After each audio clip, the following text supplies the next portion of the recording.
Hello students, welcome back to YouTube channel modern chemistry classes. चल रहा है optical isomer और ऑप्टिकल आइसोमर में नंबर ऑफ स्टीरियो आइसोमर पर आज हम क्लास लेने वाले हैं। कि जैसे ज्योमेट्रिकल आइसोमर निकालने का फॉर्मूला हम लोग निकाले थे, ऑप्टिकल आइसोमर निकालने का फॉर्मूला बताए थे, उस पर कुछ क्वेश्चन भी उसी समय करे थे। और आज हम बात करेंगे नंबर ऑफ स्टीरियो आइसोमर्स कैसे निकालते हैं। हालांकि कुछ मॉलिक्यूल्स ऐसे हैं जिसमें ज्योमेट्रिकल आइसोमर भी हो रहा होता है, ऑप्टिकल आइसोमर्स भी हो रहे होते हैं, और दोनों को मिला करके अगर हम बात करें तो ओवरऑल उसके अंदर एक स्टीरियो आइसोमर डेवलप कर रहा होता है। ठीक है, तो ज्योमेट्रिकल आइसोमर को थोड़ा सा रिकॉल करें, सिस एंड ट्रांस होता है, और ऑप्टिकल आइसोमर में तो 2 टू द पावर n का फॉर्मूला हम लोग अप्लाई करते हैं। तो एक क्वेश्चन यहां पर लेते हैं, जैसे ऐसा क्वेश्चन ले लेते हैं जिसमें कि ज्योमेट्रिकल आइसोमर भी पॉसिबल हो और ऑप्टिकल आइसोमर भी पॉसिबल हो।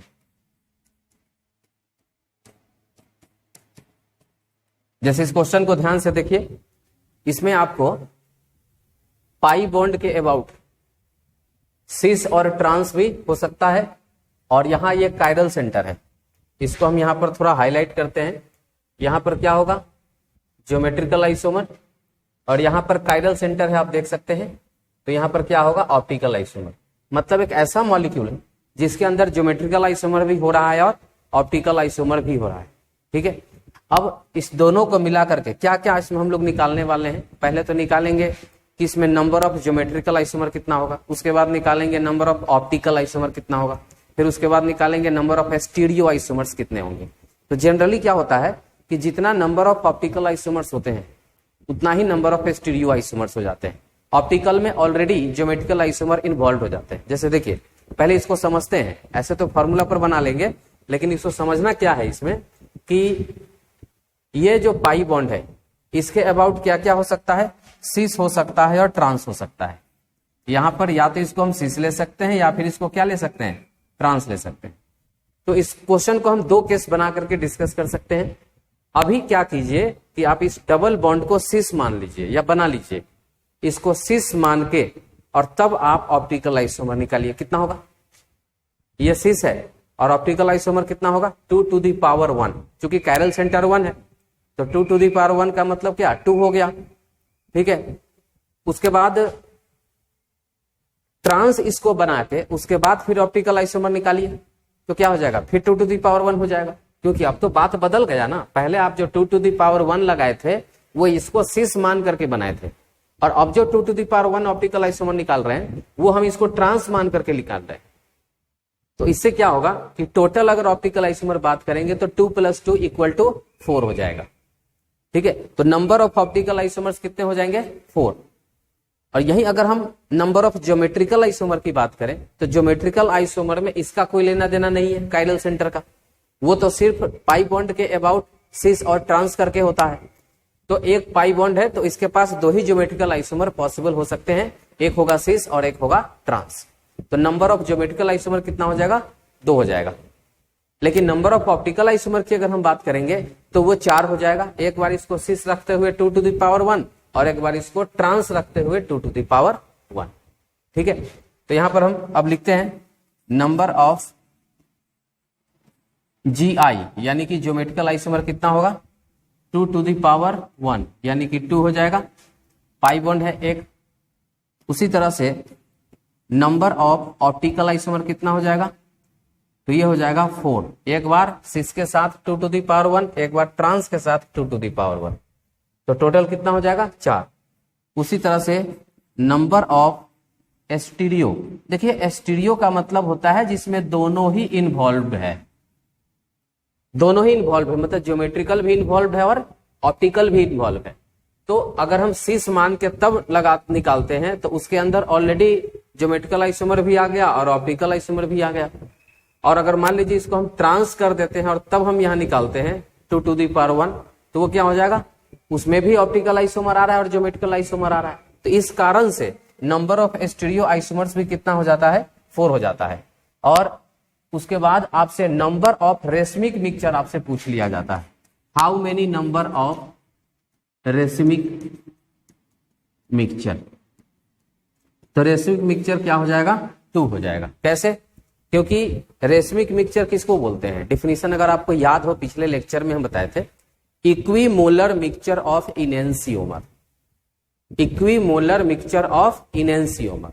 अब इनेंसियोमर आ रहा है तो पिछला लेक्चर जरूर देखिए, ठीक है। इसमें हम इनेंसियोमर, डायस्टेरियोमर और मेसोमर को बहुत ही अच्छे से क्लियर कर दिए थे, ठीक है, आरएस के मदद से।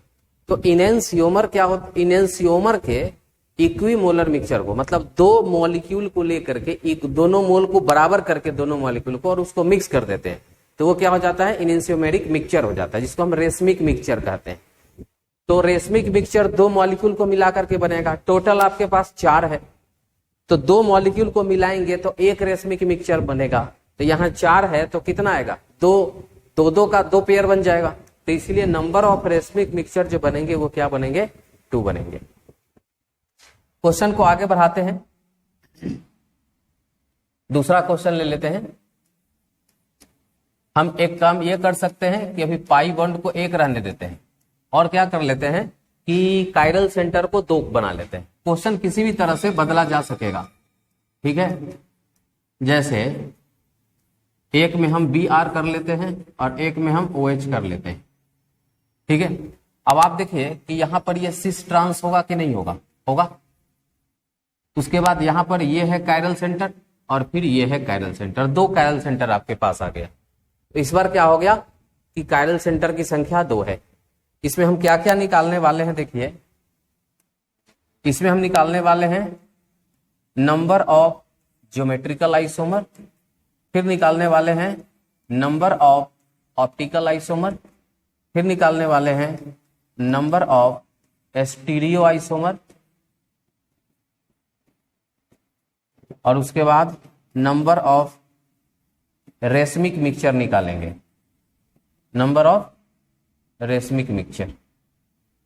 तो इतना चीज है इसमें निकालने के लिए। अब चलिए निकालते हैं।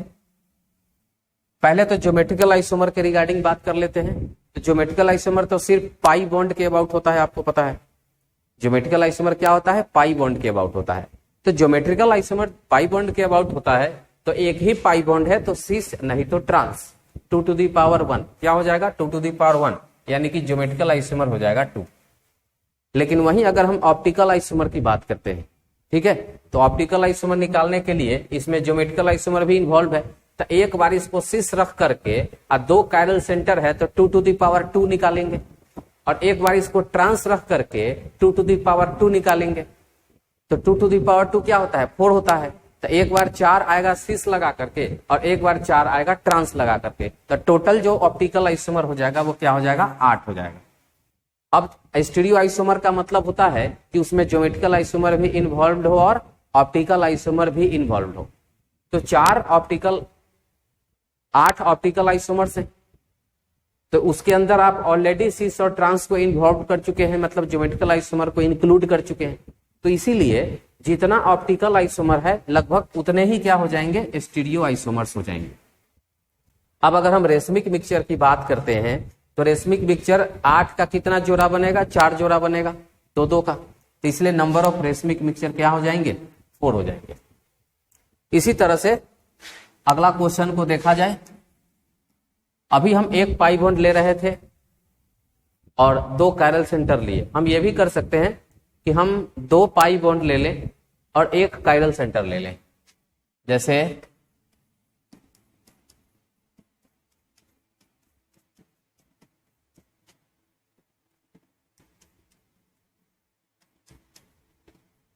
अब यहां पर देखिए कि ये सिस ट्रांस बनाएगा, तो सिस ट्रांस तो ये पाई बॉन्ड भी बनाएगा, ठीक है, और यहां पर ये हो गया कायरल सेंटर। और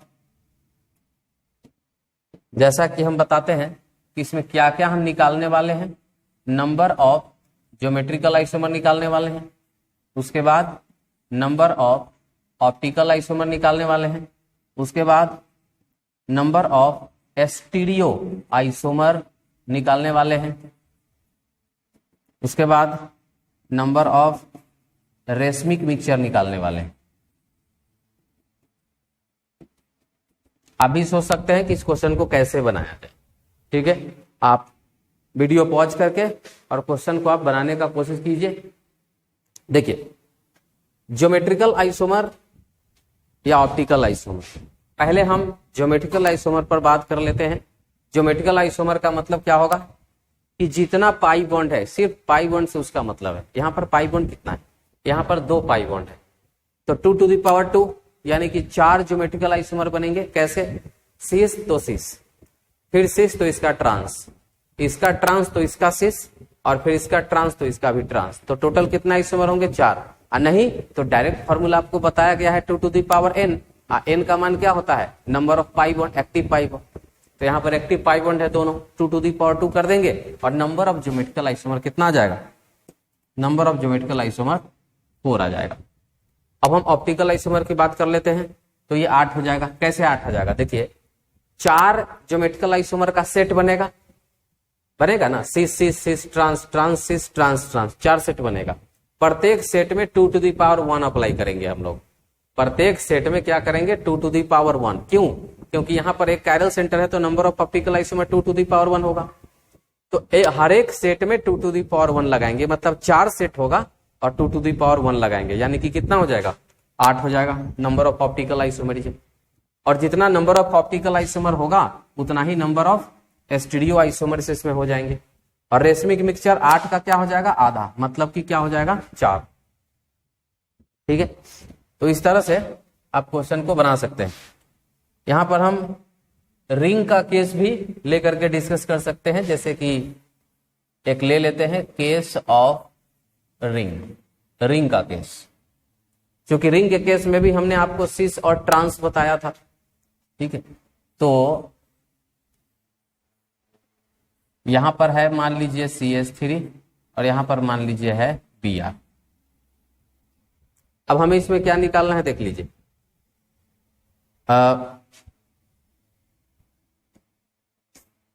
इसको हम उस साइड में रख देते हैं ताकि इधर हम कुछ लिख सकें। हम इसमें निकालेंगे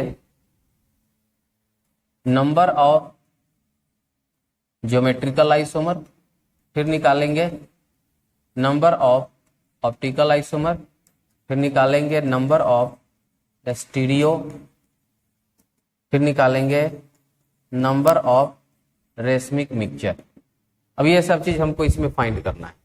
पहले तो देखिए कि इसके पास 2 कायरल सेंटर नजर आएंगे। एक कायरल सेंटर ये है और एक कायरल सेंटर ये है। आप देख सकते हैं रिंग कंपाउंड में भी कायरल सेंटर देखना आपको बताया जा चुका है।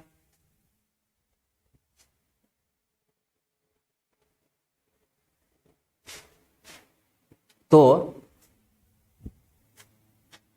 ज्योमेट्रिकल आइसोमर तो कितना होगा? 2 होगा इसमें, एक होगा सिस और एक होगा ट्रांस।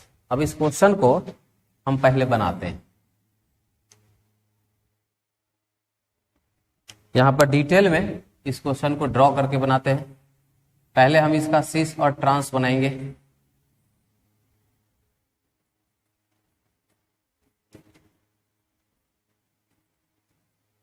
इसका फिर हम मिरर इमेज ले लेते हैं। अभी ये क्या है? सिस। अब इसका मिरर ले लीजिए, इमेज बनाइए, क्योंकि ऑप्टिकल भी डिस्कस करना है ना।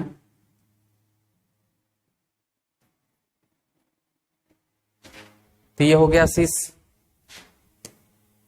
और उसका इमेज। अब हम क्या करते हैं? इसका ट्रांस ले लेते हैं और उसका इमेज बनाते हैं।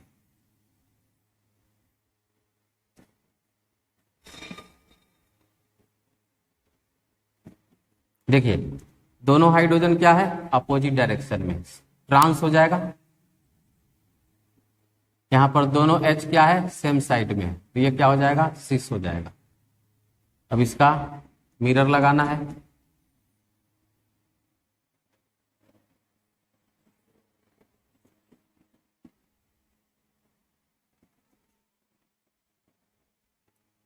तो देखिए यहां पर जो कायरल सेंटर है, कायरल सेंटर आपको बता दें कि वो सिमिलर है।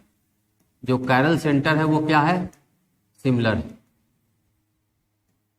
सॉरी, सिमिलर नहीं, डी सिमिलर, क्योंकि एक में क्लोरीन है CH3 है, एक में बी आर है, डी सिमिलर है। कायरल सेंटर क्या है?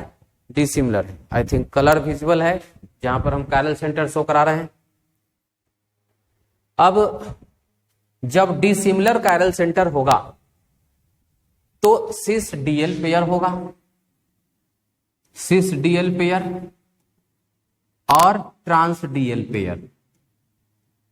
आप कहिएगा ये डीएल पेयर क्या होता है, ये तो अभी तक नहीं सुना है। देखिए डीएल पेयर कुछ नहीं है, डी का मतलब डेक्स्ट्रो होता है और एल का मतलब लीवो होता है। मतलब डी का मतलब क्लॉकवाइज डायरेक्शन में मूवमेंट और एल का मतलब एंटी क्लॉकवाइज डायरेक्शन में मूवमेंट। सिंपल सा बात है कि अगर ये मॉलिक्यूल क्लॉकवाइज घूम रहा होगा तो इसका जो मिरर इमेज है वो एंटी क्लॉकवाइज घूम रहा होगा।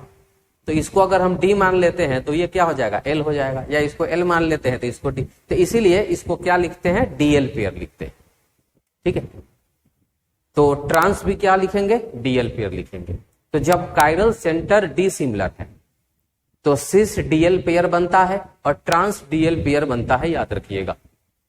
ठीक है, जब कायरल सेंटर डी सिमिलर हो तो सिस भी डीएल पेयर होगा और ट्रांस भी क्या होगा? डीएल पेयर होगा।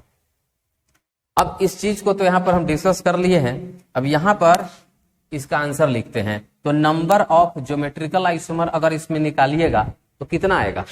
2 आएगा, एक आएगा सिस और एक आएगा ट्रांस, और तो कुछ आना नहीं। तो नंबर ऑफ ज्योमेट्रिकल आइसोमर 2 ही रहेंगे। वहीं अगर हम ऑप्टिकल आइसोमर की बात करें तो ऑप्टिकल आइसोमर आप गिन सकते हैं, 1 2 3 4 ऑप्टिकल आइसोमर दिखेंगे। और जितना ऑप्टिकल आइसोमर दिखेगा उतना ही क्या हो जाएगा? ज्योमेट्रिकल स्टीरियो आइसोमर हो जाएगा। और रेशमिक मिक्सचर क्या होता है? स्टीरियो आइसोमर या ऑप्टिकल आइसोमर का आधा। तो रेशमिक मिक्सचर कितना हो जाएगा? 2। एक जोड़ा ये और एक जोड़ा ये। तो ये जो हम आपको क्वेश्चन बताए हैं आई थिंक समझ में आ रहा होगा। ये क्वेश्चन रिंग का केस है और रिंग के केस में आपको DL pair, cis, trans, optical isomer, stereo isomer और रेशमिक मिक्सचर बात कर रहे हैं। तो अभी जो हम केस लिए हैं इसमें डी सिमिलर कायरल सेंटर है। अब हम एक केस ले लेते हैं जिसमें सिमिलर कायरल सेंटर होता है। तो उसमें क्या कॉन्सेप्ट है जरा देखिए। कायरल सेंटर 2 होगा और क्या होगा? सिमिलर। रिंग के केस में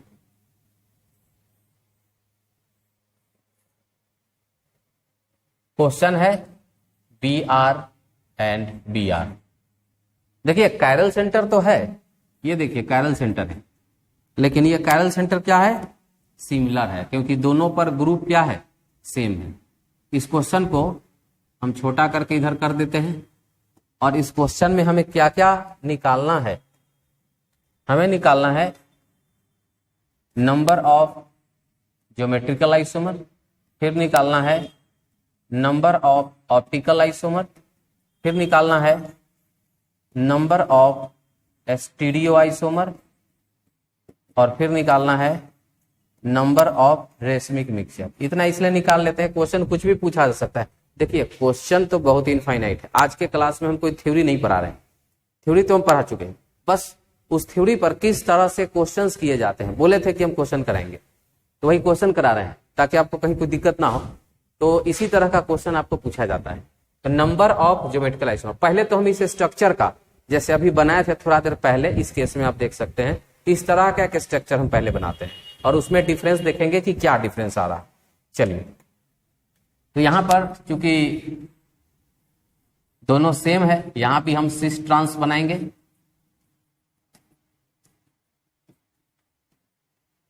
और यहां पर एक मिरर पहले लगाते हैं, इसका इमेज यहां ड्रॉ करेंगे।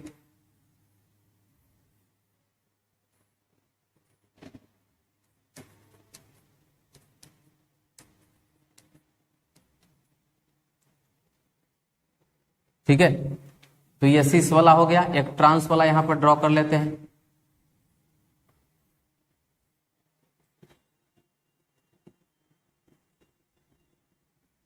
इसका भी मिरर लगाना है।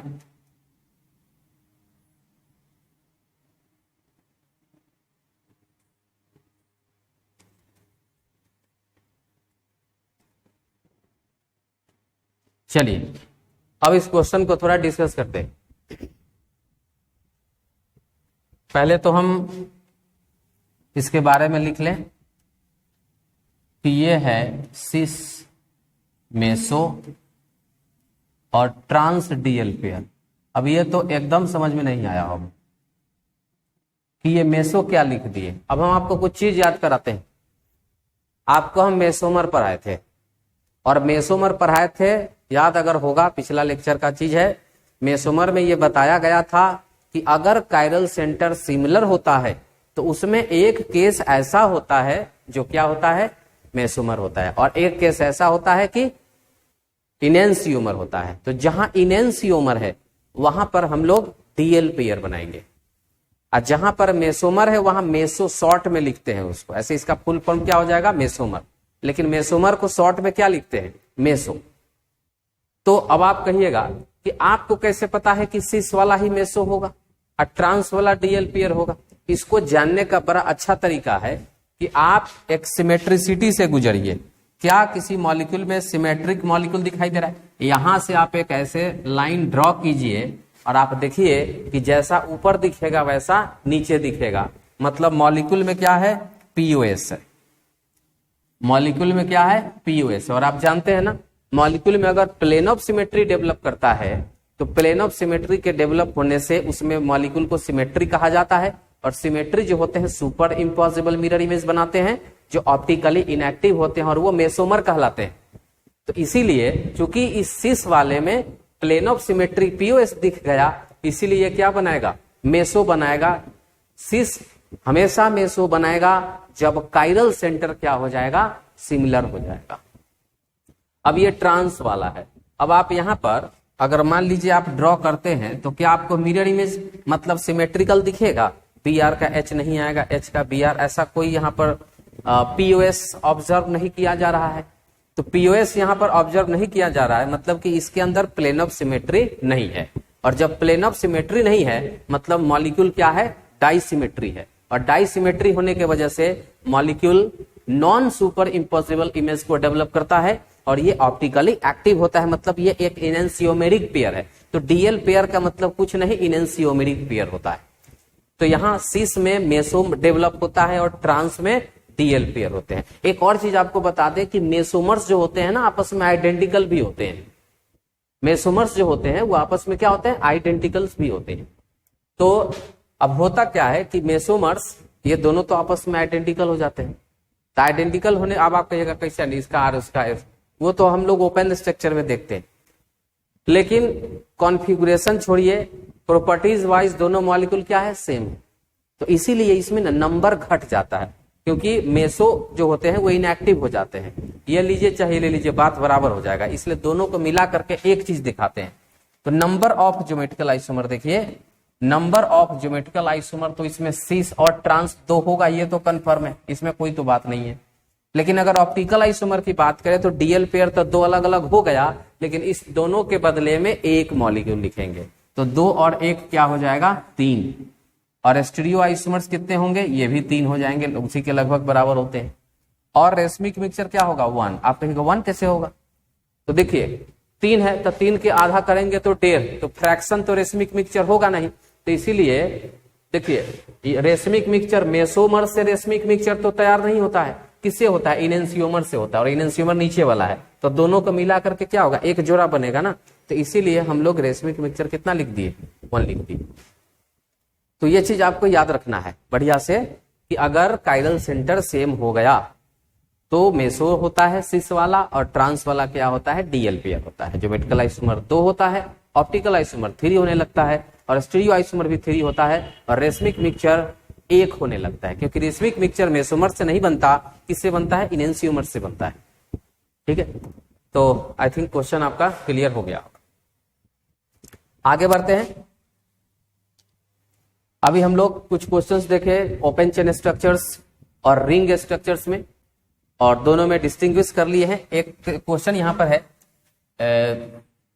इसको चेक किया जाए।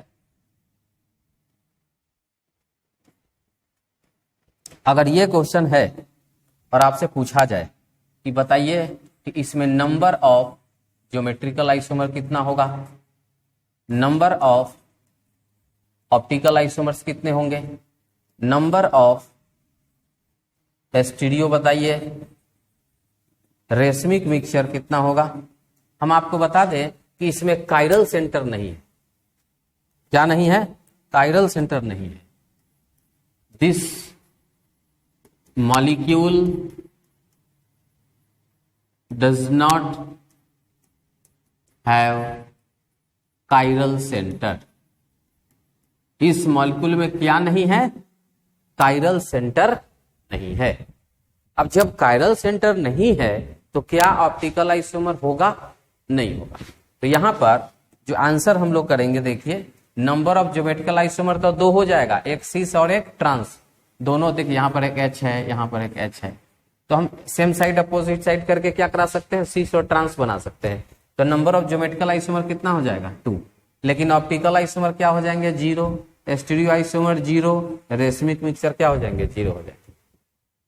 तो ये भी अच्छा क्वेश्चन था, इसमें भी बहुत लोग कंफ्यूज हो जाते हैं। तो एक और क्वेश्चन है जो पूछा गया है, इथाइल मिथाइल एमीन ये ऑप्टिकली इनएक्टिव होते हैं, जबकि 2 मिथाइल ब्यूटेन 2OL ये ऑप्टिकली एक्टिव होता है, क्यों? पहले इस क्वेश्चन को हम क्लियरली यहां पर लिख देते हैं। क्वेश्चंस, तो चलिए क्वेश्चन है कि butane 2OL is optically active,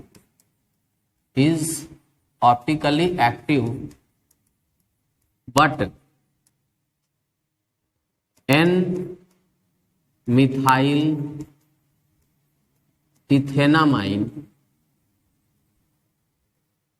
ethenamine is optically inactive even it has chiral center। जबकि इसके पास क्या है?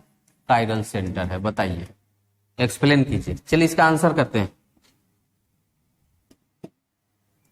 इस क्वेश्चन का हम लोग आंसर करते हैं।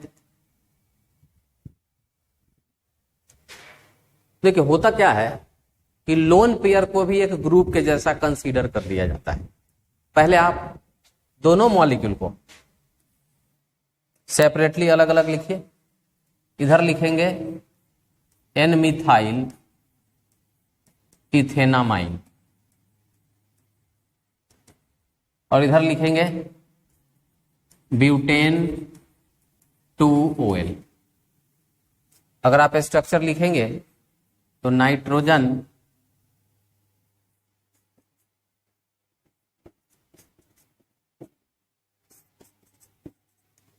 और यहां पर एक लोन पेयर दिखेगा, जबकि ब्यूटेन 2OL में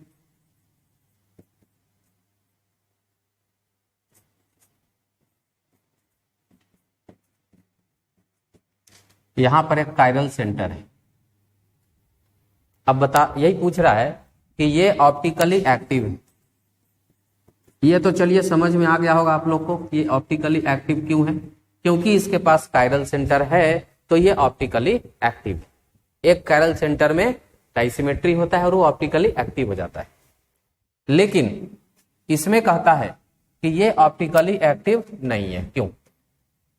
जबकि इसके पास देखिए 1 2 3 4 लोन पेयर को ग्रुप जैसा कंसीडर कर लिया जाता है। तो यहां पर हम बताएंगे कि इसके अंदर एक अम्ब्रेला इफेक्ट होता है। अम्ब्रेला इफेक्ट क्या है इसको बताते हैं। 2 मॉलिक्यूल साइमल्टेनियसली एग्जिस्ट करने लगता है। देखिए दोनों मॉलिक्यूल का मिरर इमेज क्या होता है? साइमल्टेनियसली एग्जिस्ट करना शुरू कर देता है।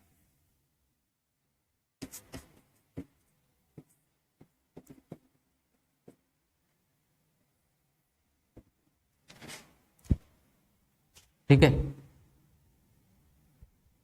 ये देखिए एक छाता टाइप का शेप बन रहा है। तो ये इन्वर्जन है, ये रिटेंशन है, एक दूसरे का उल्टा है। तो both molecule exist in dynamic equilibrium. ठीक है, यहां पर इसका रीजन हम लिख देते हैं कि both molecule exist in dynamic equilibrium, so they cannot be isolated।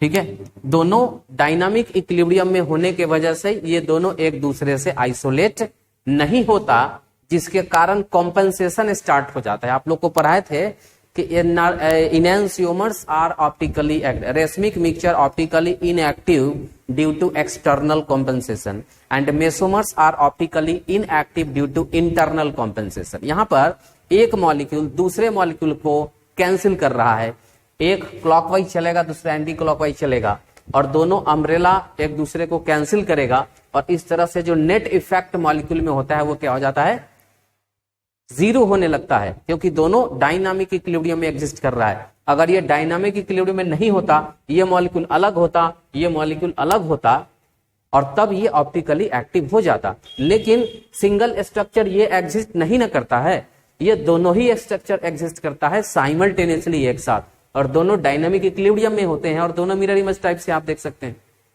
जिसके कारण क्या होता है कि इसके मिक्सचर्स क्या, ये मिक्सचर्स के फॉर्म में होते हैं।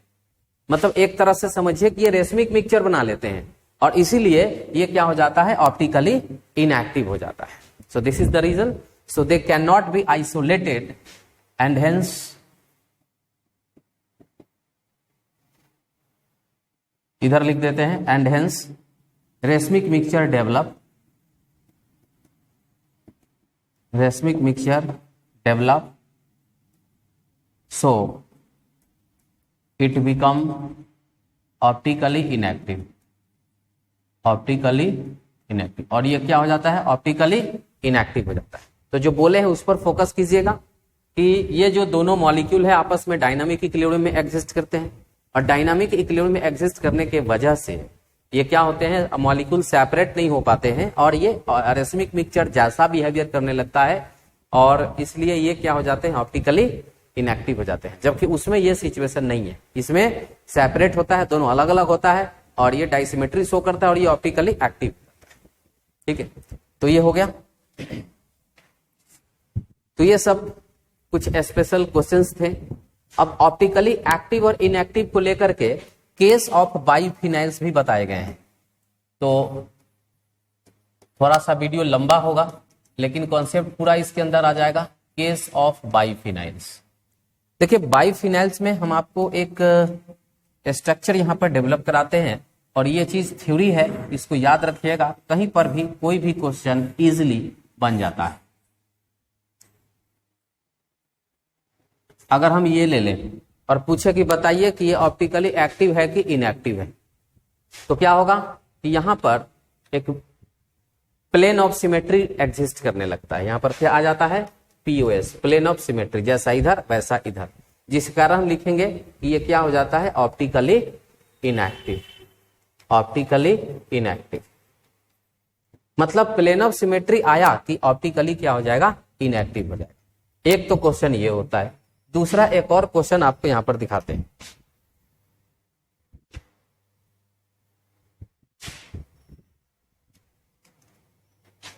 एक थ्योरी ये आपको याद रखना है,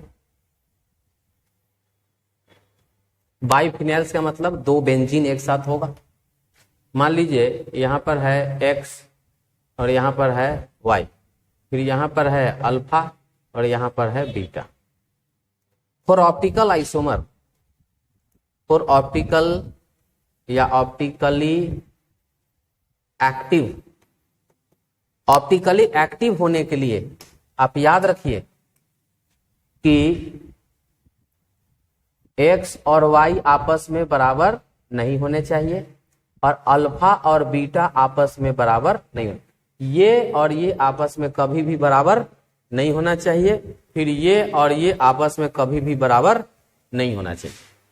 अगर ऐसा हो रहा है बाइफिनाइल्स में तो बोलेंगे कि ये ऑप्टिकली एक्टिव है।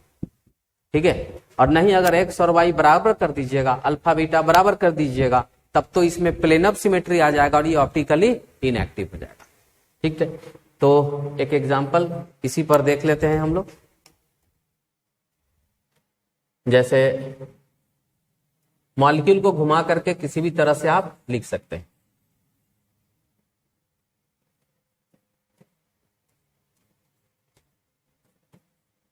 अब ध्यान दीजिए, ये और ये बराबर नहीं है, उसी तरह से और ये बराबर नहीं है, जैसे यहां कंडीशन था, तो ये क्या हो जाएगा, ऑप्टिकली एक्टिव, ऑप्टिकली एक्टिव। लेकिन इसी क्वेश्चन में देखिए, क्वेश्चन में क्या कर देते हैं, एक छोटा सा बदलाव करते हैं। यहां पर आयोडीन, यहां पर आयोडीन, यहां पर ब्रोमीन, यहां पर ब्रोमीन। अब क्या हो जाएगा, यहां प्लेन ऑफ सिमेट्री अगर आप देखिएगा, सॉरी इस तरह से देखिएगा, आपको एक प्लेन ऑफ सिमेट्री दिख जाएगा, जिसके कारण हम कहेंगे कि ये मॉलिक्यूल क्या हो जाएगा, ऑप्टिकली इनएक्टिव, ऑप्टिकली इनएक्टिव। सारा खेल किसका है, प्लेन ऑफ सिमेट्री का है। तो ओपन स्ट्रक्चर में हम लोग आरएस से देख लेते हैं, और जब रिंग सिस्टम आता है तो सबसे आसान क्या पड़ता है, पीओएस पड़ता है। ठीक है, तो आज के इस लेक्चर में आपको सिखाए प्लेन ऑफ सिमेट्री से कैसे क्वेश्चंस को देखते हैं। बाइफिनाइल्स का केस कुछ यहाँ पर हमने आपको दिखाया, और काफी सारा स्टीरियोआइसोमर एस्मिक पिक्चर बनाने की बात करा। अब आज के लेक्चर में इतना ही रहेगा। अब इसमें एक छोटा सा केस बचता है, ऑप्टिकल प्योरिटी। ऑप्टिकल प्योरिटी जैसे कि स्पेसिफिक रोटेशन, ऑब्जर्व रोटेशन, तो एक लेक्चर हम इस पर भी बनाएंगे, लेकिन ये लेक्चर बाद में रहेगा। पहले हम नेक्स्ट लेक्चर में आपको कन्फॉर्मेशनल आइसोमर के बारे में बात करेंगे, कन्फॉर्मेशनल आइसोमर। ठीक है, वो जैसा आप जाने थे कि एक ज्योमेट्रिकल ऑप्टिकल एक होता है कॉन्फिगरेशनल में, और एक होता है कन्फॉर्मेशनल में। नेक्स्ट क्लास में बात करते हैं। आज के लिए इतना ही, थैंक यू।